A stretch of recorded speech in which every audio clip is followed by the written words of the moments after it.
बताओ यार, पवन भैया का पोस्टर आया है 7 दिन पहले, उसका गाना का तो कोई पता ही नहीं है भाई।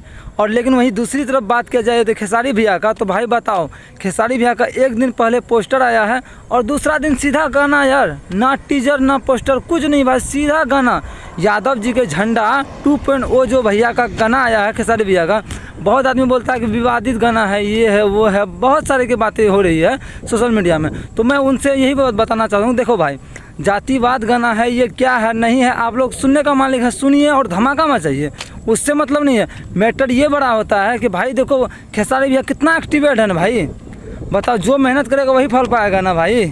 आप ही बताओ, अब कैसे कोई सपोर्ट नहीं करेंगे खेसारी भैया का, आप ही बताओ। 1 महीना में 30 गाना लाता है भाई खेसारी भैया, ठीक है, 30 गाना में यदि 20 गाना भी हिट दे दिया भाई, तो 10 गाना फ्लो भी दे दिया, तो क्या बड़ी बात हो गया। हाँ, इसको बड़ी बात नहीं बोलते भैया, ठीक है। जो ज़्यादा काम करता है उनसे ज़्यादा गलतियाँ भी होती है, ठीक है। जो भाई मेरे वीडियो से सहमत हो, वीडियो को लाइक करके चैनल को सब्सक्राइब करो।